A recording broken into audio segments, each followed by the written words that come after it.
ESPN made a mock draft using only betting odds, so we are here to review it. It's a nice little mashup between both betting as well as the draft. If you guys are new, feel free to like, comment, and subscribe. We're jumping right into this with pick number 1 at a 20,000 favorite.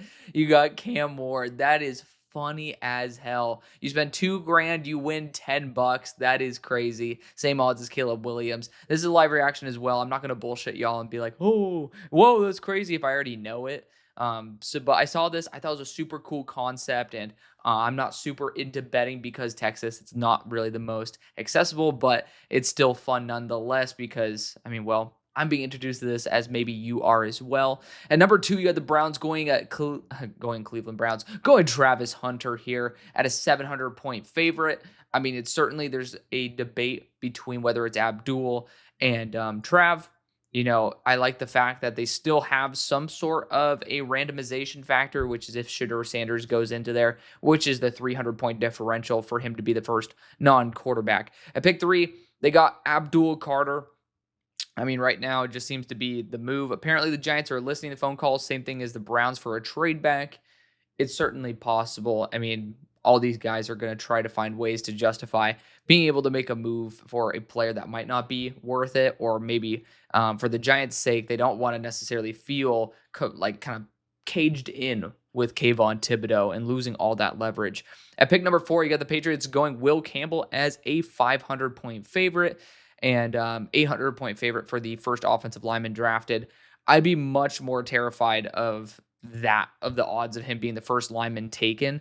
I mean, technically speaking, that doesn't make any sense, but I do worry about Armand Membu being in that equation. Maybe the Patriots trade back and end up getting him, so that's why I'd feel almost more comfortable with the Patriots going after Will Campbell rather than, you know, Will being the first offensive lineman drafted. At pick number 5, we got a little bit of an interesting, pretty close room here, and that is Mason Graham, Genty, and then some extra boost to Tetaroa McMillan. There are rumors that the Jaguars are trying to move back, which is why I think Tetaroa is certainly on the board. You look at Liam Cohen and what he's able to do there with, I was about to call it Drake London, with Mike Evans. That's kind of what you're going to be having for the vision for Tetaroa McMillan in this offense. Mason Graham, we've already talked about Kalijah Cansey, Aaron Donald, as well as Braden Fisk from the past year, which is, you know, from the lineage of both Cohen as well as Gladstone, GM and head coach. And then you got Ashton Genty at 150. It just, to me, I'll take this moment to talk about this. I don't think Ashton Genty is the pick for the Jaguars. Like, I mean, technically we can only say, oh, I think one pick is, but I'm saying it doesn't make very much sense to me. You can say, oh, it gets them the most bang for your buck, but I don't think the Jaguars are remotely close to competing.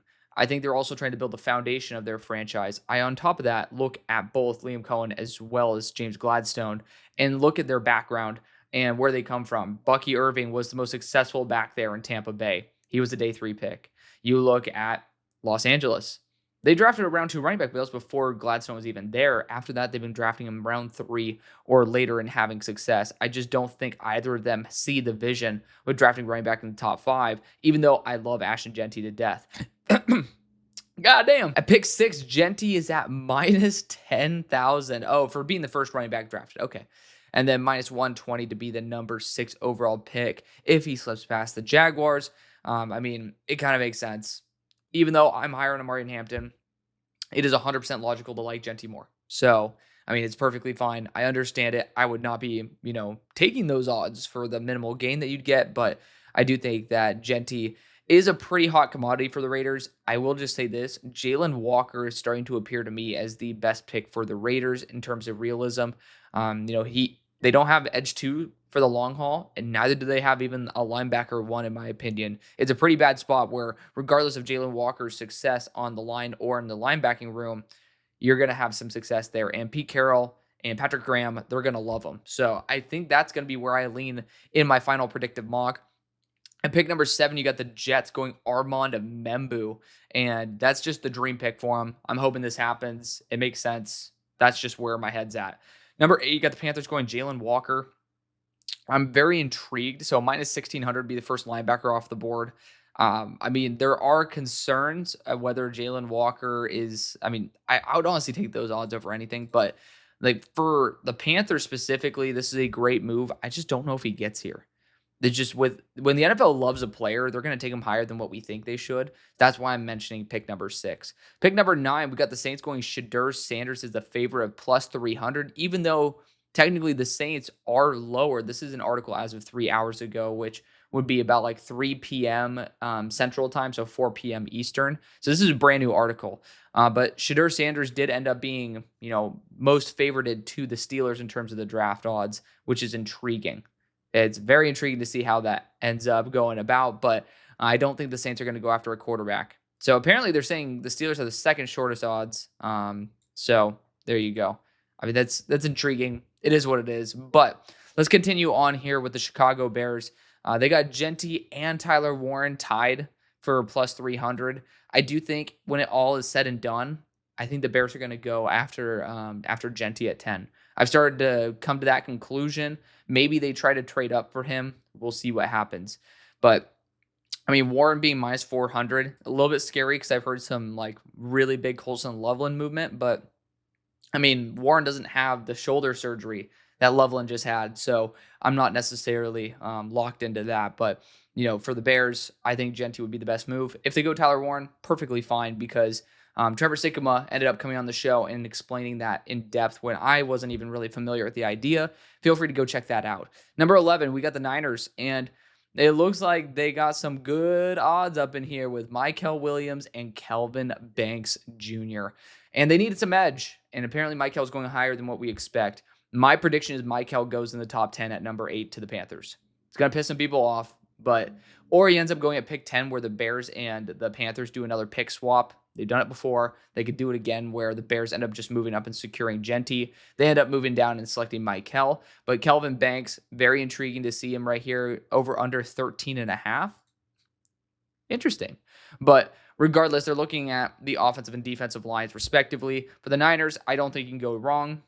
I think boundary corner, if Will Johnson were healthy, would have been the better move, but he doesn't look to be. So I understand it nonetheless. I will say the value of offensive line at 43 is probably going to be worse than the value of defensive line at 43. I'd prefer to go after offensive line at pick number 11. And number 12, the Cowboys have a wide receiver is minus 120 odds. So I think that's perfectly reasonable. So Matt Golden is the odds to be the first receiver taken. Interesting. Not including Hunter. So that is, he went from plus 315 to plus 155.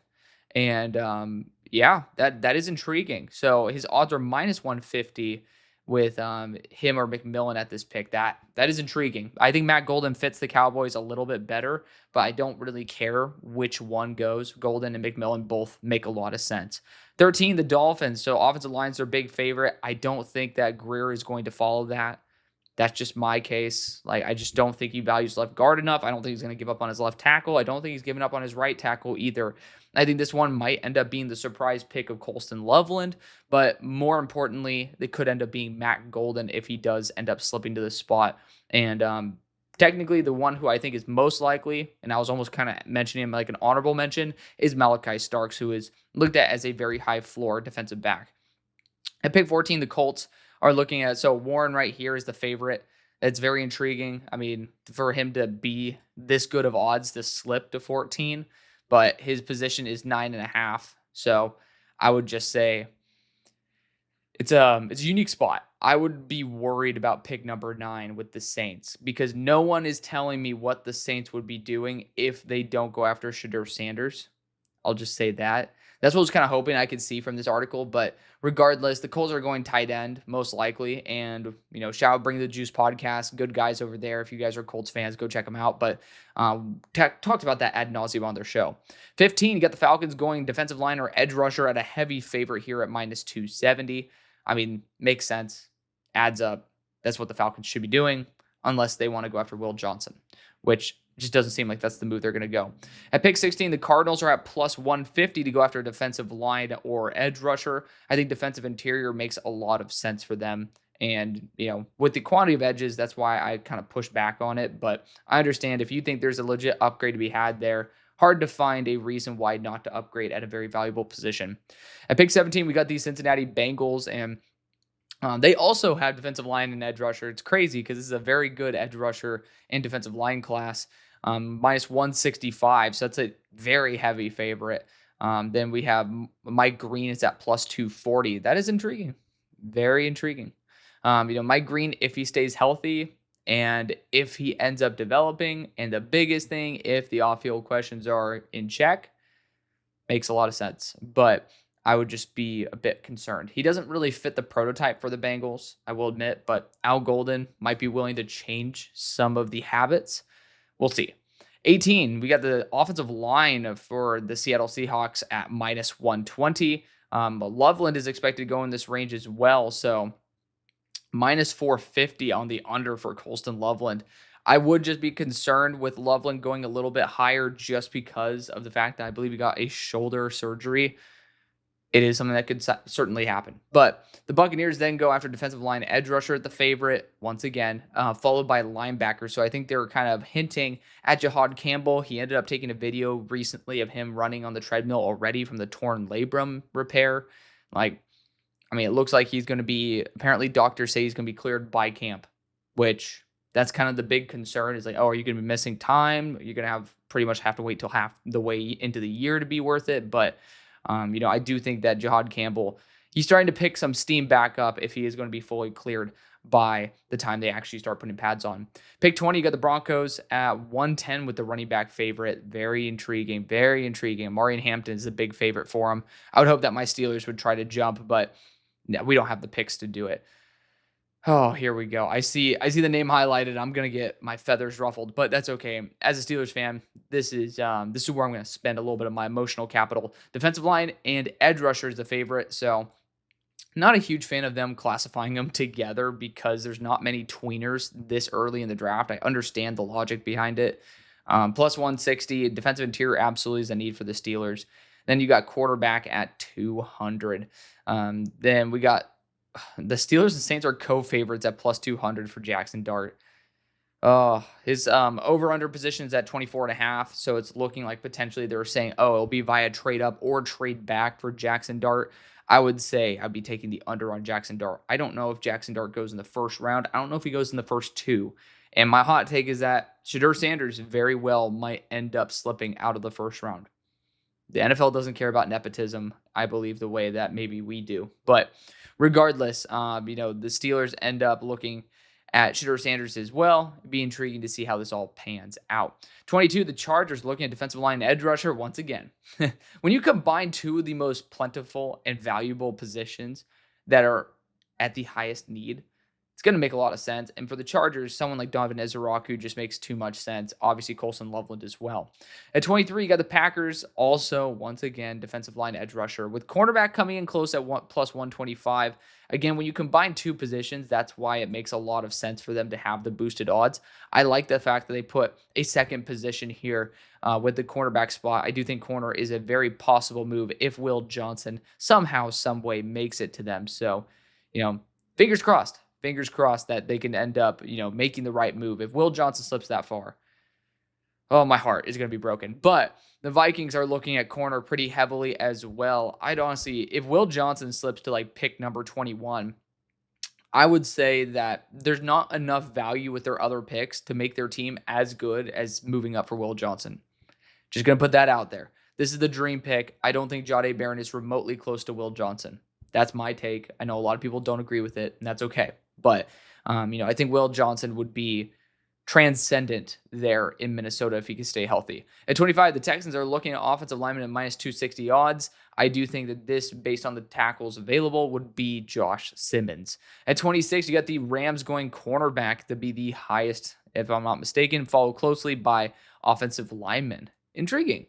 Malachi Starks is minus 175 to last until at least the 24th pick. That is I don't do betting, so, I do want to use UnderDog Fantasy, which you guys can end up using the code HAILMARY. They send me $60 every time you sign up, and you get up to $1,000 in bonus credit when you sign up using that link in the description. But I digress. I don't bet too often, and for Texas, they have to limit it down. So, but it's still fun. But regardless, hold on. This is it's Georgia safety, but I was seeing Texas, and I was like, oh, I was rocking with it. But Georgia safety Malachi Starks is -175. It's okay. Happens to the best of us. We all make mistakes like that. But I do think the Rams are a team that could be looking at BPA. 27, the Ravens go defensive line edge rusher. To be fair, this back end, I assume all of these teams are going to be doing it, which I'm seeing out of the corner of my eye that's the case. For the Ravens, Dominic Zaraku, kind of the dream at pick number 27, based on just getting a high floor player that works. 28, the Lions are also looking at defensive line edge rusher. I'd be particularly looking at Shamar Stewart for him because he can end up being a true edge 2 with the potential to grow into an edge, like a co-edge 1.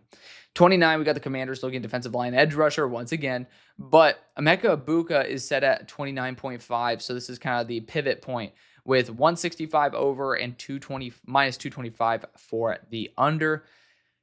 That's an intriguing bet. I do think Emeka Egbuka he's so high floor that it's hard to think of him slipping past this point, but he's not overwhelmingly awesome, nor has he been a true 1 to the point where I'd almost say it's hard to believe he'd go much higher than this.